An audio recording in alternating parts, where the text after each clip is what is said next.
Boa noite, meus irmãos. Mais uma vez estamos juntos para podermos dar continuidade ao nosso estudo nesta obra Nos Domínios da Mediunidade, na segunda parte do capítulo 1, onde nós estávamos estudando na semana passada a palestra do nosso companheiro Albério no mundo espiritual, no Ministério das Comunicações em nosso lar. Antes de começar, nós vamos elevar o nosso pensamento a Deus, fazendo a nossa prece, o nosso recolhimento, para que possamos, nesse pensamento uníssono, estarmos unindo-nos uns aos outros, através das boas vibrações, através das boas vibrações, ideias, das boas projeções mentais. Senhor Jesus, Mestre querido, que neste momento, Senhor, possamos encontrar-nos através das ondas mentais superiores do pensamento. Que possamos estar amparados pela espiritualidade, que a todos abençoa neste momento. E neste momento, Senhor, encontrarmos as reflexões positivas para o nosso crescimento espiritual. Esteja conosco, Senhor, hoje, agora e sempre.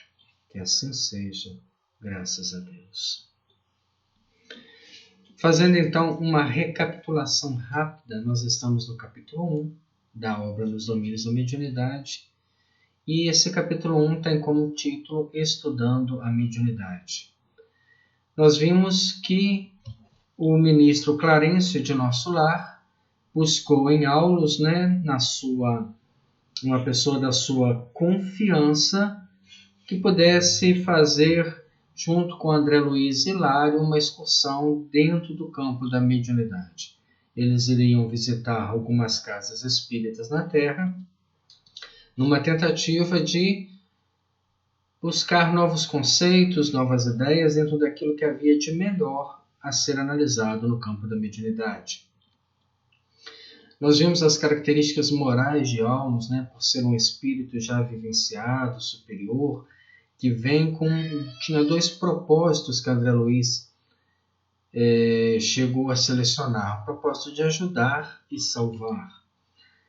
Tinha uma experiência grande desde ququando conheceu Mesmer, em 1779, foi contemporâneo de Allan Kardec, mais tarde, e depois de vários decênios consagrados à mediunidade e magnetismo, ele continuou seus estudos no mundo espiritual, fazendo observações e trabalhando.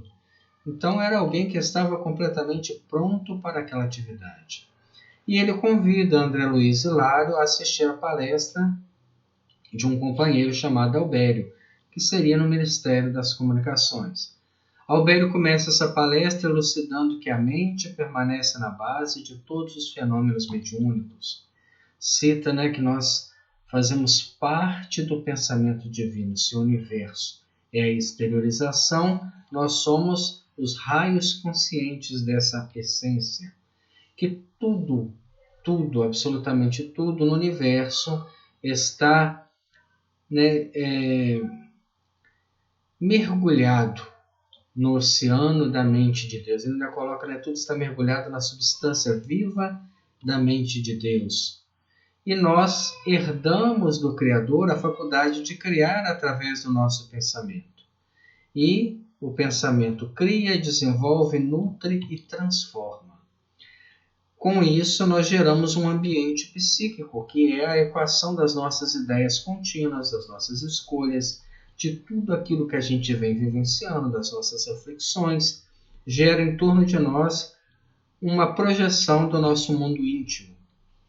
Aquilo que eles vêm chamar de hálito mental, círculo de forças vivas eletromagnéticas que circunda o espírito. Vimos que o universo tem leis de equilíbrio perfeita, e cada consciência envolve-se no grupo espiritual cuja movimentação se subordina. Querendo ou não, as consciências elas se interagem e acabam procurando afinidade. Estamos num processo de elevação espiritual, mas há uma vastíssima conjunto de inteligências que vibram no mesmo campo de percepção. Somos uma pequena família perante o universo, e conhecemos apenas as expressões da vida que nos falam mais de perto. Criamos constantemente através do pensamento e agimos e reagimos uns sobre os outros, através da projeção da energia mental, sempre criando, alimentando, destruindo formas e situações, paisagens e coisas. A nossa volta é cercada da projeção do nosso mundo íntimo, do nosso pensamento. E paramos justamente nesse ponto. Quando o nosso companheiro Albério afirma para nós: nossa mente é, Descartes, um núcleo de forças inteligentes gerando plasma sutil que, a exteriorizar-se incessantemente de nós, oferece recursos de objetividade às figuras de nossa imaginação sob o comando de nossos próprios desígnios. Então ele começa a falar para nós sobre formas, pensamentos, o que a gente vai estudar muito mais a fundo no livro Pensamento e Vida de Emmanuel, no livro, nas obras de Ernesto Bozano, quando nós vimos a plasticidade do pensamento, nós vimos que há pessoas que conseguem, através de uma concentração, ela registra o pensamento, em câmeras fotográficas, o que é muito real para nós. Essa sensibilização da chapa fotográfica, ela está buscando o quê? Aquele plasma já praticamente materializado. Ele sai daquele estado de ondas do pensamento, começa a se aglutinar através da força mental, toma forma, cor, cheiro, toma todo um espaço através dessa formação e é sustentado pela nossa mente. Então ele coloca para nós, a nossa mente ela é um núcleo de forças inteligentes, gerando plasma sutil. O que é o plasma? O plasma é um estado da matéria, é uma matéria que ela está gerando. O pensamento flui da pessoa como a água flui de uma cachoeira. É constante. Independente dela estar no estado de lucidez, ela está dormindo, ela está fazendo alguma prova, ela está trabalhando, ela está sempre gerando esse plasma que tem características eletromagnéticas, que interfere em outras pessoas, que recebe a interferência de outros pensamentos que estão na mesma faixa, e esse plasma que se exterioriza incessante de nós, ele oferece recursos de objetividade. Por exemplo, você pensa em algo que você aspira, em algo que você deseja. Ao seu lado, no seu hálito mental, nesse espaço que vai até aquilo que nós chamamos de aura, forma-se a objetividade do pensamento. Eu pensei numa casa, essa casa toma forma ao nosso lado. É uma forma material no estado de plasma, que fica sustentado enquanto o meu pensamento estiver firme naquele propósito. Imaginemos que a gente tem um propósito de comprar algum bem, um guarda-roupa que seja. E quanto mais eu penso nele, mais ele se forma nesse estado plasma. Até o momento que você vai, através dos seus recursos, do seu planejamento, e adquire aquele bem, e aquele bem praticamente se materializa. Aí essa formação se dissipa, porque a objetividade da mente busca outros fulcros. É assim que a obsessão se instala. O obsessor permanece ao nosso lado, observando os pensamentos repetitivos, aqueles que vão se formando espontaneamente pela projeção do plasma mental, e ali ele encontra campos de afinidade. Quando ele registra um pensamento que é comum a ele estimula energias eletromagnéticas semelhantes, forma um campo e a partir daí uma interação mental. Então a nossa mente ela é uma base não somente dos fenômenos mediúnicos, mas dos fenômenos mentais, do processo obsessivo, da reciprocidade, da própria sintonia com os benfeitores espirituais. Continua falando para nós Albério. A ideia é um ser organizado por nosso espírito, a que o pensamento dá forma e ao qual a vontade imprime movimento e direção. Então, uma ideia que eu tenho é projetada na forma de plasma, é um ser organizado por nós somos co-criadores, nós herdamos do Criador a faculdade de criar. Lógico que criamos em dimensão extremamente precária, até certo ponto uma dimensão que não se materializa com tanta facilidade porque o nosso pensamento é fragmentado. Nós pensamos em alguma coisa e substituímos ele por outra, e substituímos por uma terceira, e assim sucessivamente durante todo o dia. Mas quando nós focalizamos num ponto, esse ponto tende a se organizar, a se formar e esperar, e se sustentar enquanto está formado pela energia do pensamento que o mantém. Então, quanto mais eu penso em alguma coisa, mais isso tem vitalidade. Ele tem forma, ao qual a vontade imprime movimento e direção. Então, como se fosse um ser que foi criado, sustentado pela minha mente, que tem forma, movimento e direção. Continua nos falando Albério. Segundo é fácil concluir, todos os seres vivos respiram na onda de psiquismo dinâmico, que lhes é peculiar, dentro das dimensões que lhes são características ou na frequência que lhes é própria. Esse psiquismo independe dos centros nervosos, de vez que, fluindo da mente, é ele que direciona todos os fenômenos da vida orgânica em si mesmo. Então, o que ele está colocando para nós? O nosso pensamento ele está interagindo em toda a dimensão orgânica do nosso corpo físico. Ele está interagindo em toda a nossa energia, o nosso campo vibracional.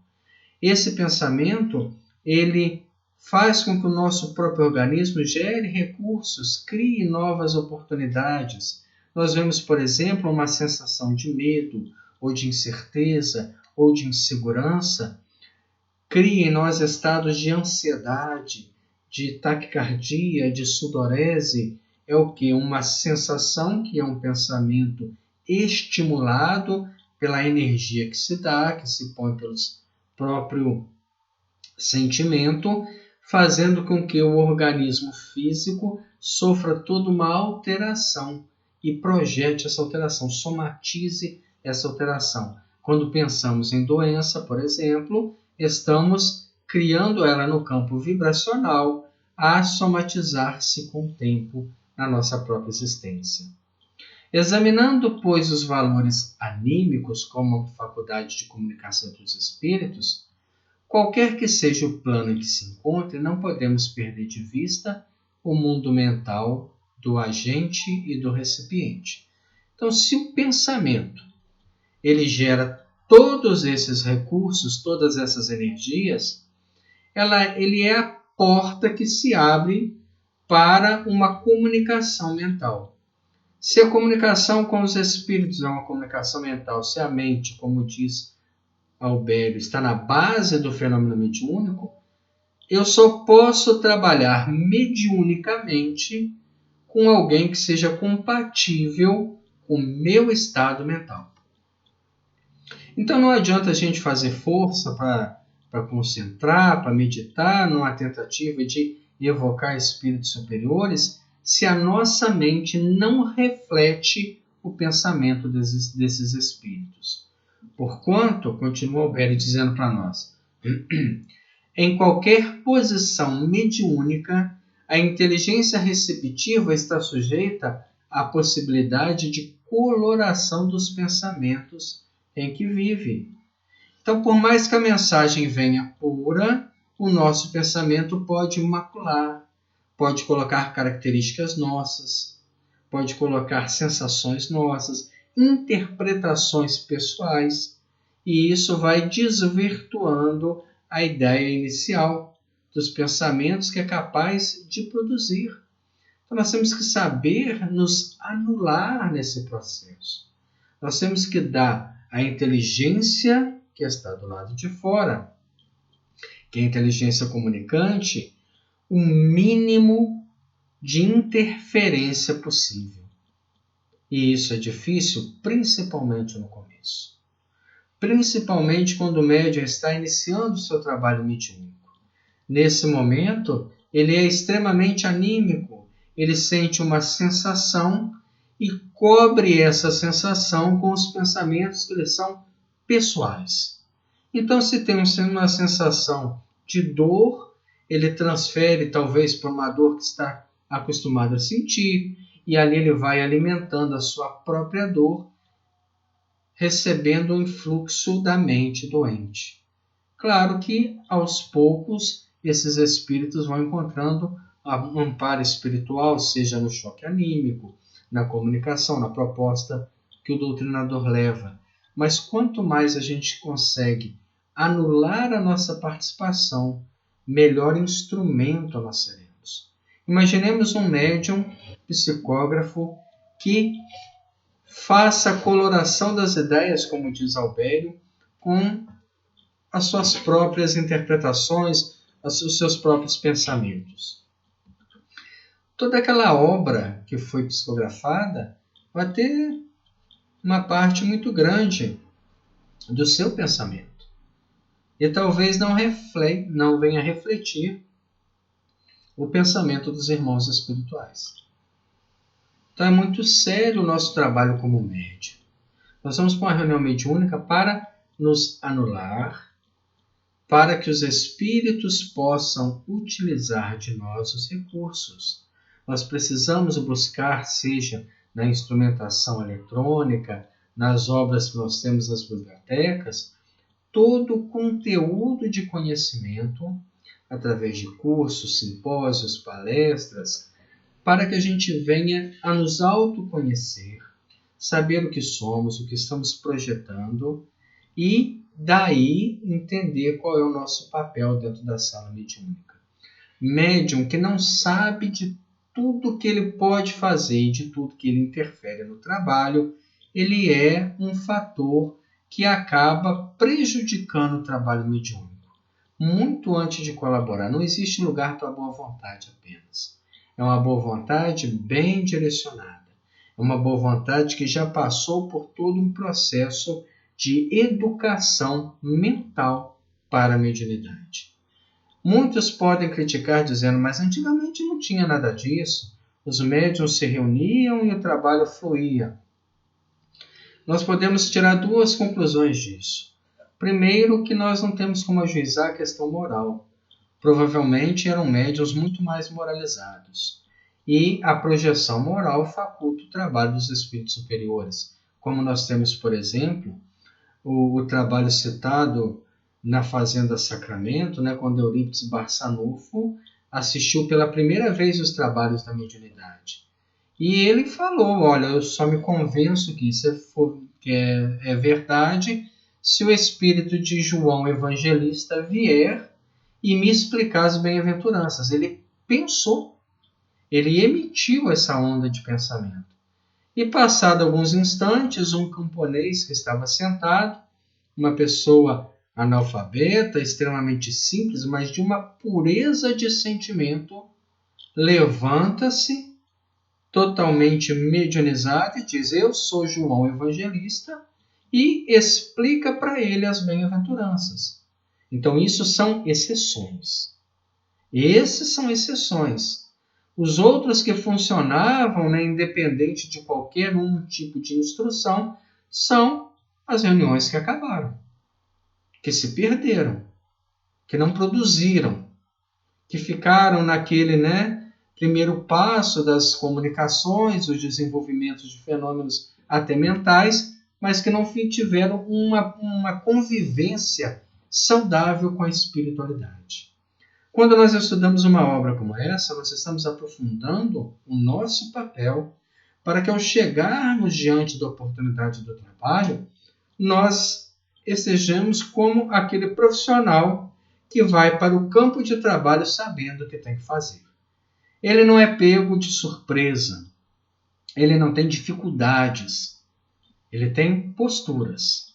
Está preparado para tomar, sabe o que ele faz, qual que é o seu papel dentro daquele grupo, de que forma que ele vai trabalhar no seu campo mental e sabe do compromisso que ele tem em manter essa mente elevada para os dias da semana, para a sua convivência, para a sua vida.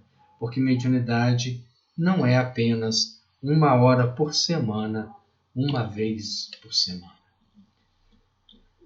Um hotentote desencarnado, continua Albério, em se comunicar com o sábio terrestre, ainda jungido ao envoltório físico, não lhe poderá oferecer notícias outras, além dos assuntos triviais em que se lhe desdobraram no mundo das experiências primitivistas. Então, olha o que ele coloca para nós. Imaginemos um hotentote, um pigmeu africano, desencarnado. Ele está no mundo espiritual, mas ele levou apenas a sua cultura. Ele é um espírito ainda iniciático na vida humana. Ele não tem uma cultura vasta reencarnatória, nem adquiriu nesta atual existência. Então, o que ele pode oferecer a um sábio médium? Apenas as experiências e os assuntos triviais que viveu. Não é o fato dele desencarnar que abre a ele uma vidência completa, como muitas pessoas acreditam.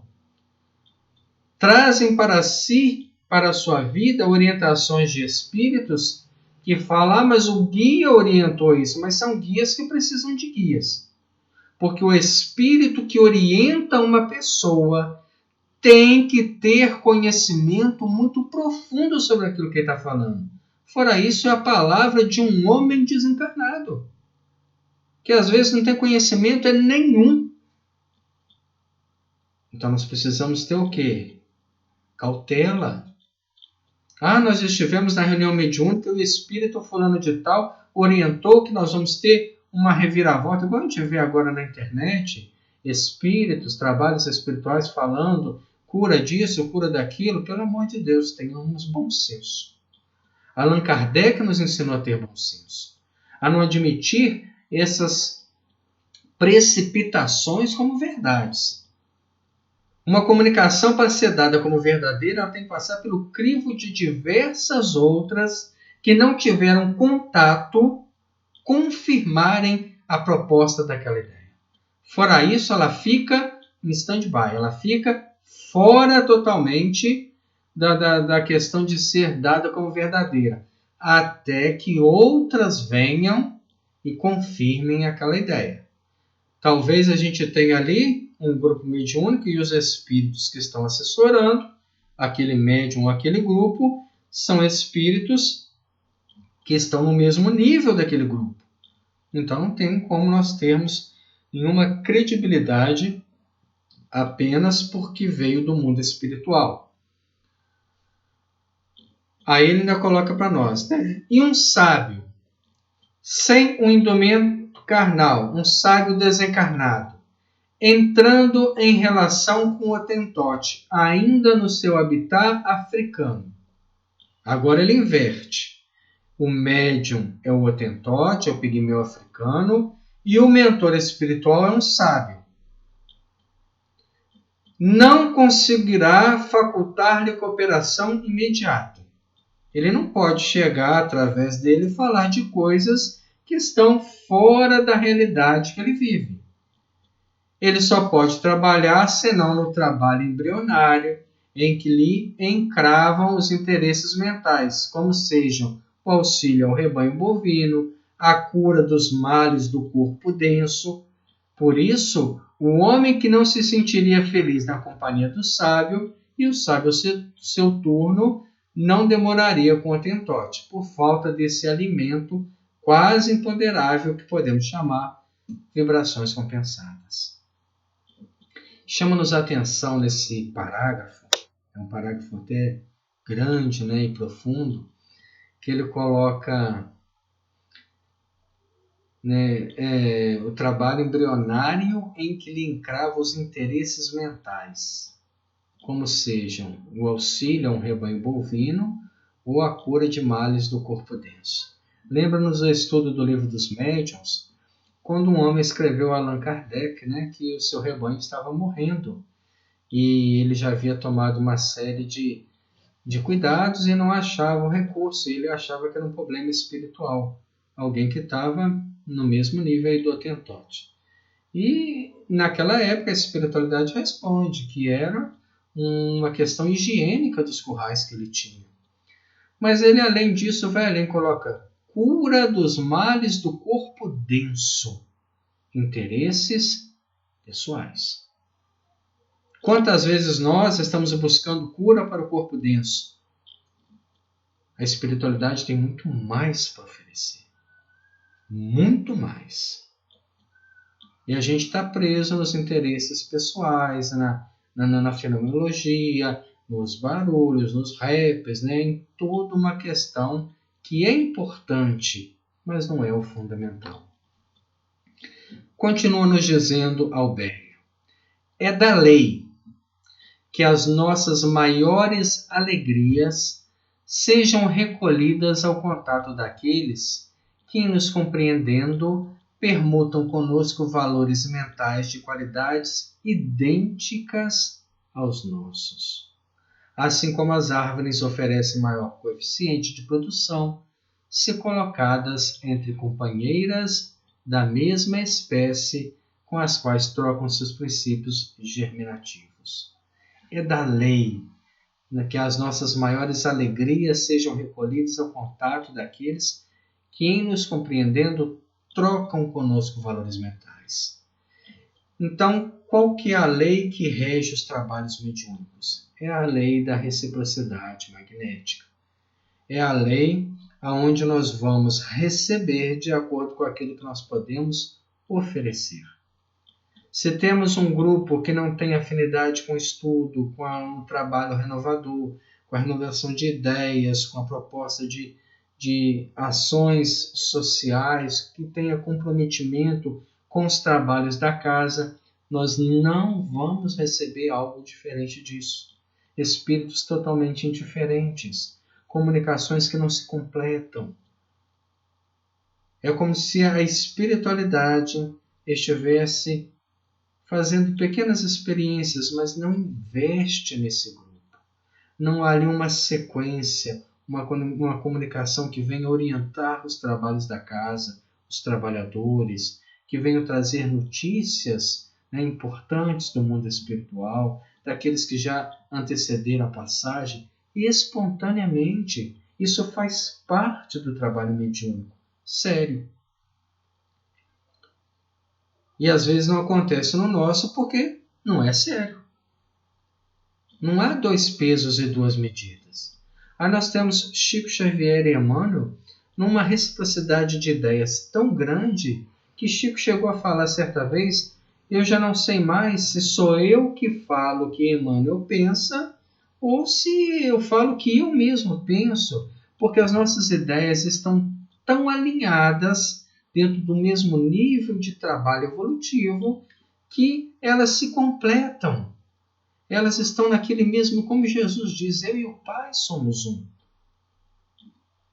Aí a gente retrata os nossos trabalhos, os trabalhos que nós conhecemos ou que já passamos, e vemos a falência mediúnica está onde?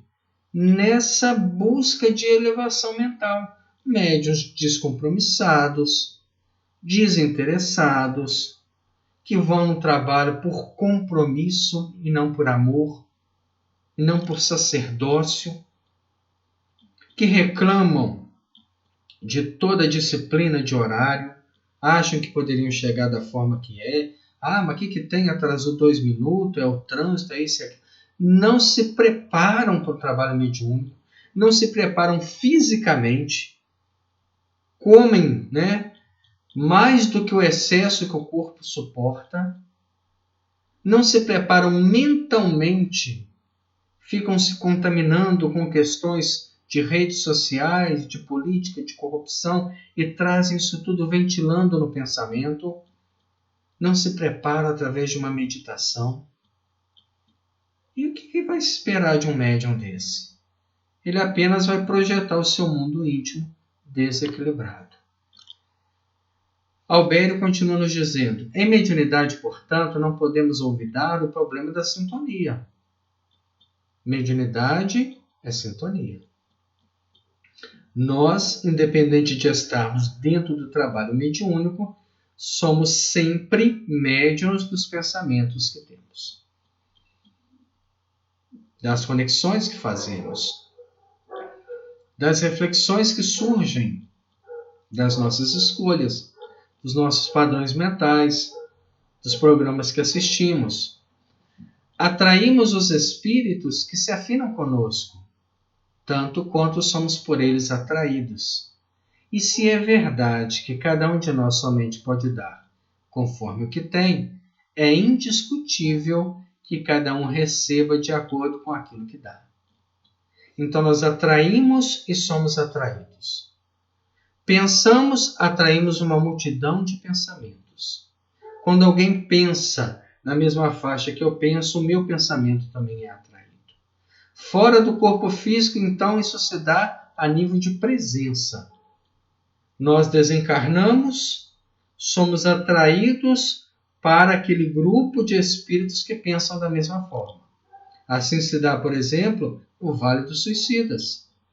O sentimento de culpa, o complexo de inferioridade, acaba nos arrastando aos sítios da inferioridade.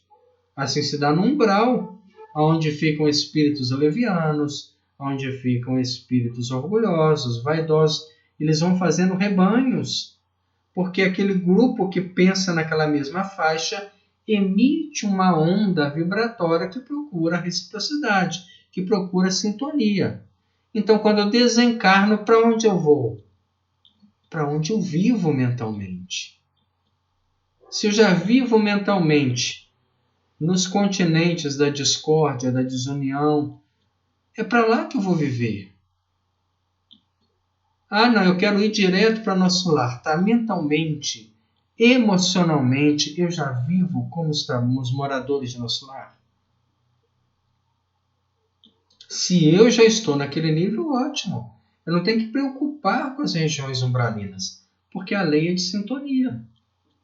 Aquilo que eu estou projetando, eu atraio a ajuda espiritual e ao mesmo tempo sou atraído por ela. Por isso que é cada um conforme as suas obras. Achando-se a mente na base de todas as manifestações mediúnicas, e quaisquer que sejam os característicos em que se expresse, é imprescindível enriquecer o pensamento, incorporando-lhe os tesouros culturais, os únicos que nos possibilitam fixar a luz que jorra para nós das esferas mais altas, através dos gênios da sabedoria e do amor que supervisionam nossas experiências. A mediunidade por si só é neutra. É uma faculdade que gera fenômeno. Mas para que eles tenham qualidade, para que eles ofereçam um campo à espiritualidade superior, é imprescindível enriquecer o pensamento. São palavras de Albério. Incorporando-lhes tesouros culturais, os únicos que nos possibilitam fixar a luz que jorra para todos das esferas mais altas, através dos gênios da sabedoria e do amor que supervisionam nossas experiências. Então eles nos chamam ao compromisso. Lembra-nos a história, por exemplo, simples do Chico Xavier, quando estava aguando a plantação de alho, e o Espírito Augusto dos Anjos começava a falar para ele, a ditar para ele uma série de poemas que depois ele iria psicografar. Mas ele não tinha na sua cultura o conhecimento daquilo que ele falava, das dimensões, das questões siderais. E Augusto dos Anjos disse: olha, Chico, eu vou escrever o que der, porque a sua mente não ajuda. E olha que era uma alma incomparável.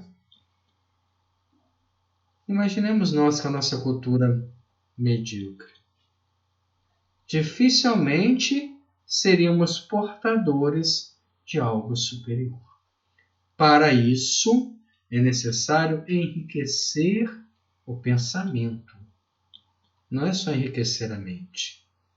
Enriquecer a mente, você vai para uma universidade e treina. A mente fica curada. Mas e o pensamento, ele é rico? Ou apesar da mente ter cultura, de nós termos adquirido cultura, o nosso pensamento ainda é extremamente vulgar. Porque o pensamento é a expressão do espírito. É a energia jorrando. A mente são recursos que nós colocamos. A cultura é importante demais, mas ela tem que começar a refletir numa mudança.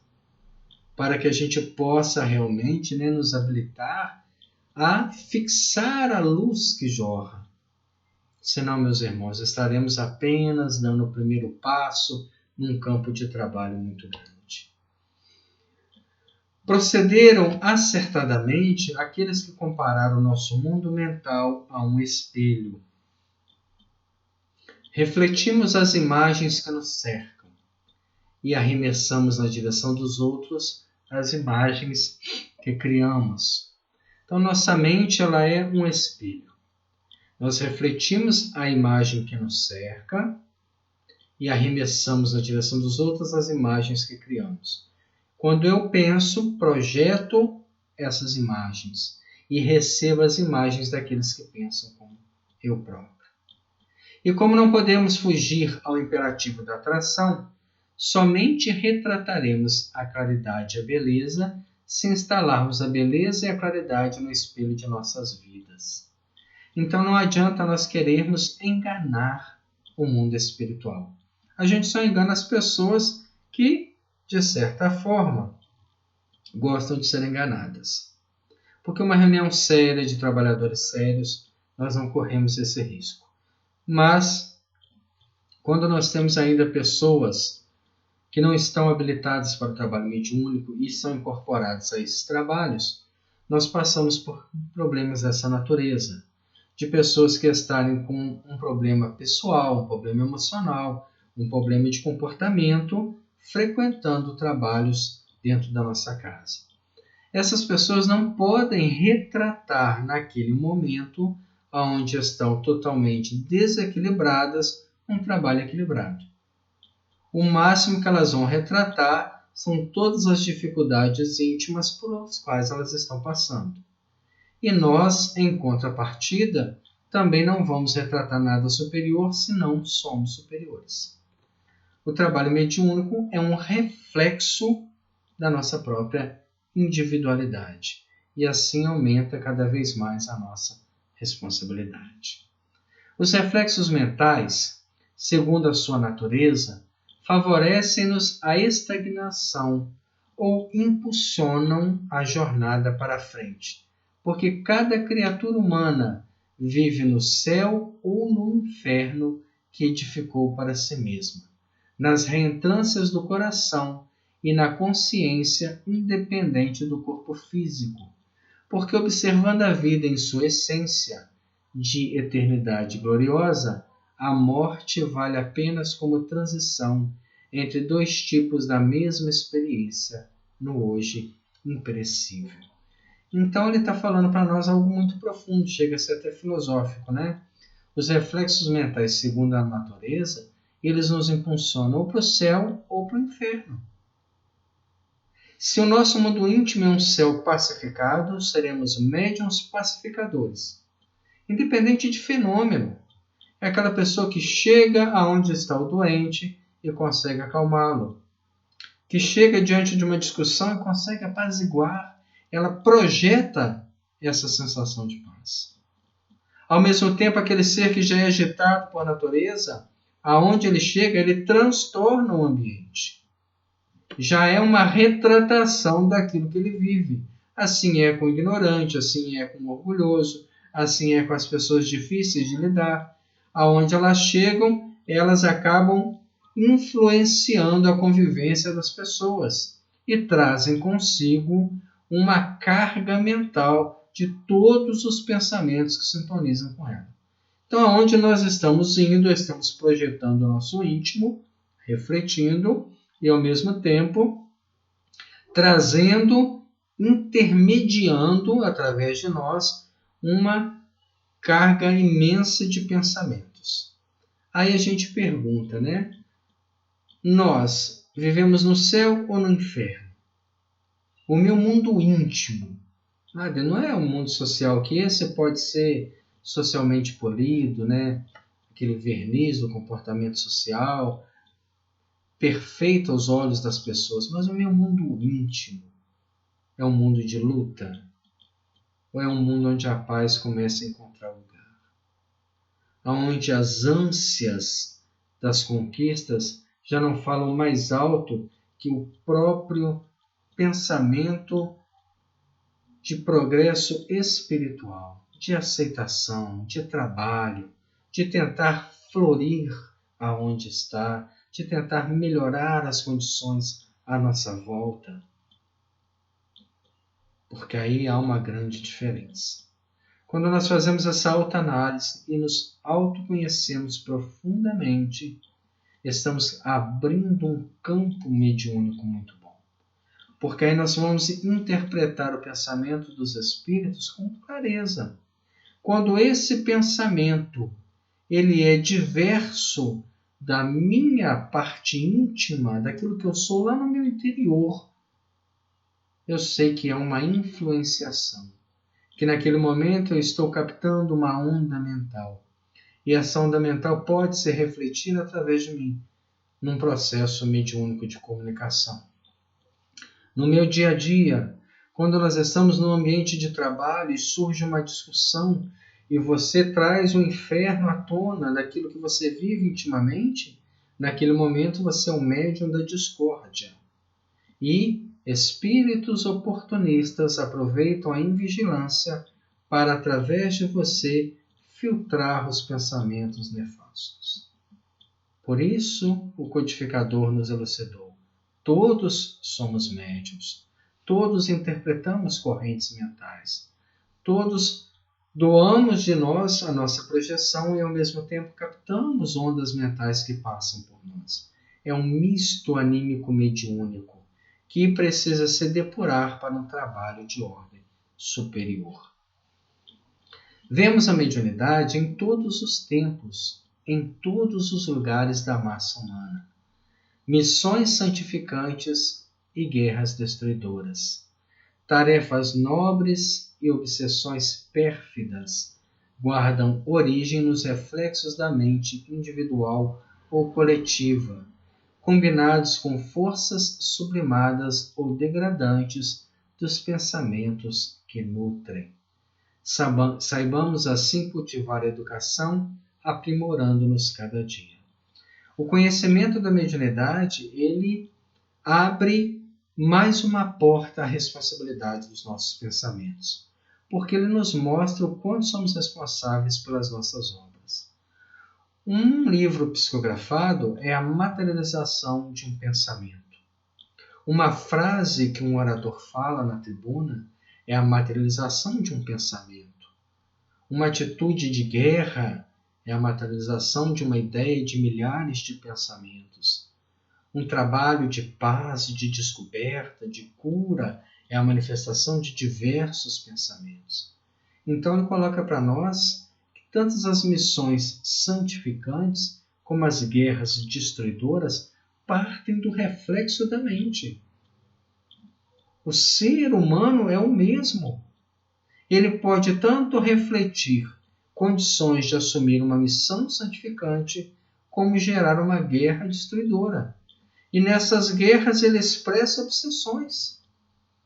Ele passa a ser a instrumentalidade material do pensamento espiritual da guerra.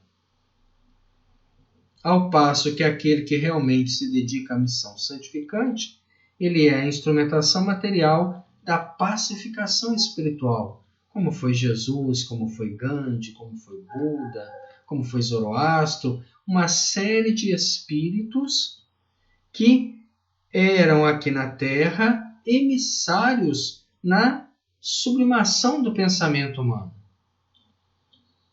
E nós trazemos essa responsabilidade para nós, espíritas, estudantes do campo da mediunidade.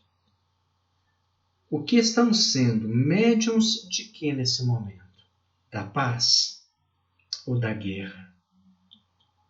Aí nós vamos, mas eu não penso em guerra, mas sim na guerra de ideologias, na guerra do orgulho, da presunção, de tentar impor a minha forma de pensar, da discordância.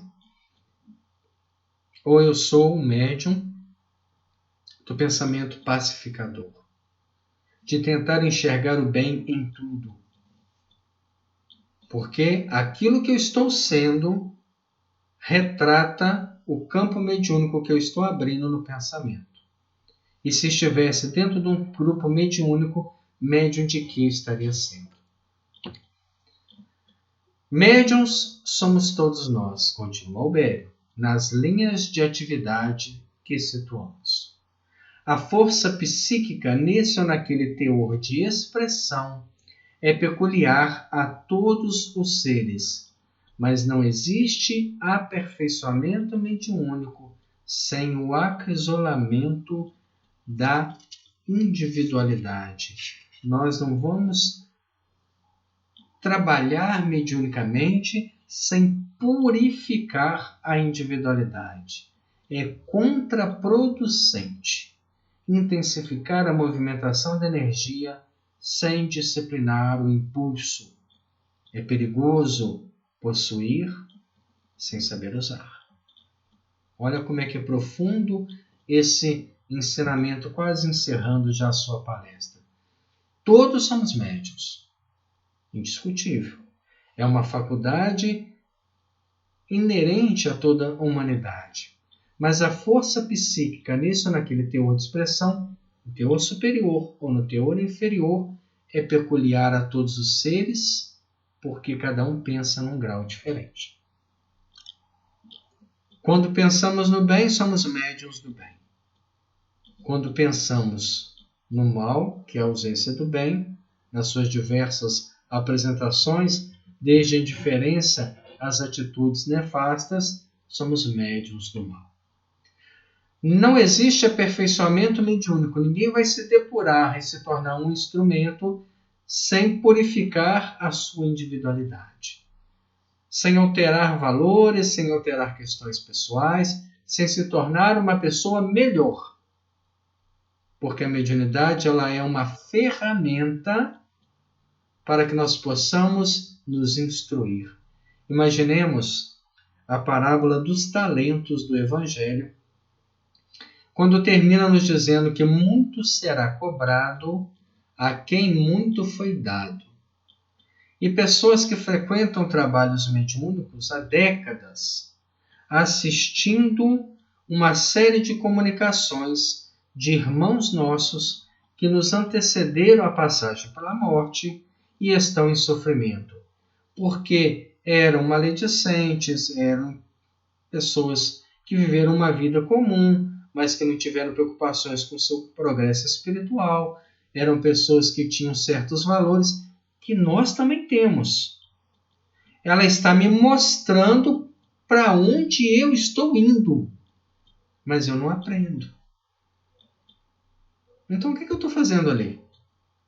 E mesmo que eu não frequente a reunião mediúnica, quantas obras, principalmente de André Luiz, nos mostra essa realidade? Espíritas que trabalharam e tombaram, como no livro Os Mensageiros. Obra de Manuel Filomeno de Miranda mostrando, o hospital na espiritualidade, tormentos da obsessão para médiuns falidos, que tombaram, que tiveram de perto o contato com a realidade, mas colocaram essa realidade como algo distinto e distante de si mesmo. Não vamos nos aperfeiçoar mediunicamente sem o acrisolamento, sem purificar a individualidade. Aí nós novamente trouxemos uma imagem do Chico. Não há exemplo melhor. Há uma passagem dele com o Divaldo, quando os dois caminhavam da casa da prece para a residência do Chico, isso de madrugada, e o Divaldo começa a sentir cheiros de flores, de rosa, de cravo, de jasmim. E ele falava: Chico, mas de onde vem esse cheiro? E ele dizia: é das casas aqui de Uberaba. As pessoas sempre têm plantações de rosas. Mas o Divaldo foi aproximando do Chico e percebeu que aquele cheiro partia dele, de uma mediunidade que nós nem conhecemos, chamada odorífera. Parte de uma alma que está se purificando. E o Divaldo, tenta entender esse processo. Fala: Chico, mas esse cheiro vem de você? Ele fala: não, Divaldo. Se viesse de mim, só teria cheiro de Detefon. Ele ainda tenta, assim, na sua humildade, tirar o foco de si. Mas era uma alma aperfeiçoada que vinha se purificando a cada dia. Num dos fenômenos de materialização que ele participou como um médium, doando o ectoplasma, ele estava recolhido ainda em Pedro Leopoldo, uma noite muito fria, e ali estava Peixotinho e outros participando da materialização, e começaram a ver emanar do Chico uma luz muito grande. Ele, profundamente concentrado, nem percebeu aquela luz, e como era uma reunião de materialização, a luz ficou visível. E as pessoas falaram: aí, Chico, olha essa luz saindo de você. E quando ele abre os olhos e vê, ele, envergonhado da sua própria virtude, ele tenta cobrir ela com o cobertor, que ele estava coberto naquela noite fria, e aquela luz o toma por completo. Isso é purificar a individualidade. Isso é médiuns que estão se aperfeiçoando a saltos quânticos, enquanto nós estamos apenas na janela da boa vontade assistindo. É contraproducente intensificar a movimentação da energia sem disciplinar impulsos. Isso daí vai muito para dirigentes mediúnicos irresponsáveis que colocam médiuns em trabalho sem passar pelo estudo. Não tem noção nenhuma do que vai acontecer lá dentro, mas por ter uma capacidade de gerar fenômenos, acreditam eles que estão prontos. É perigoso possuir sem saber usar. Que se faça um curso de mediunidade, para que se aprenda, para que se instrua, para que saiba o que nós temos que fazer, como nós podemos agir, de que forma vamos atrapalhar menos e ajudar mais. O espelho sepultado na lama não reflete o esplendor do sol, diz Albério. O lago agitado não retrata a imagem da estrela que jaz no infinito. Para o espelho refletir o sol, precisa purificar. Precisa se limpar das impurezas. Para o lago retratar a imagem, ele precisa acalmar. Então, para nós entrarmos no trabalho mediúnico, eu preciso me purificar e acalmar a minha individualidade. Elevemos nosso padrão de conhecimento pelo estudo bem conduzido e apuremos a qualidade de nossa emoção pelo exercício constante das virtudes superiores. Se nos propomos recolher a mensagem das grandes almas, mediunidade não basta só por si. Então, cada grupo mediúnico deve ter uma finalidade. Cada casa espírita que vai montar um grupo mediúnico tem que ter uma finalidade. O nosso grupo vai ser fundado no intuito de aprimorar a nossa própria individualidade, aprendendo com a experiência dos espíritos desencarnados e, ao mesmo tempo, abrindo campo à espiritualidade superior, para que juntos possamos aprender com eles e, ao mesmo tempo, aplicar na nossa vida esses ensinamentos. Se este é o móvel, o grupo deve ser formado. As casas espíritas precisam de trabalho mediúnico de qualidade. Fazer por fazer de forma nenhuma.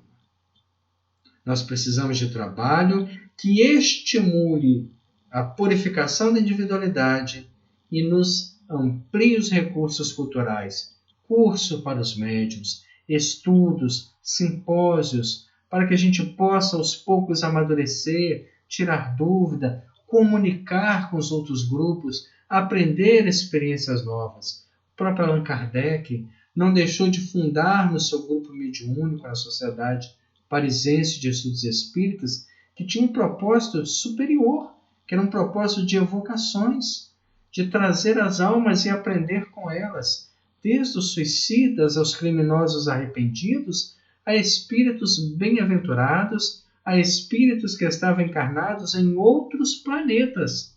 Está aí o livro Céu e Inferno, rico em experiências que o codificador nos traz.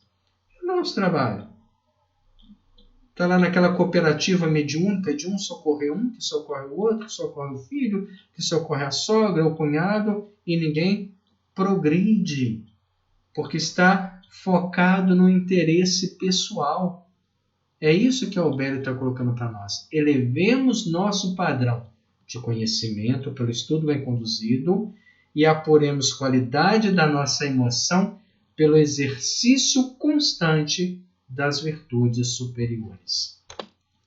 É imprescindível saber que tipo de onda mental assimilamos para conhecer a qualidade de nosso trabalho e ajuizar de nossa direção.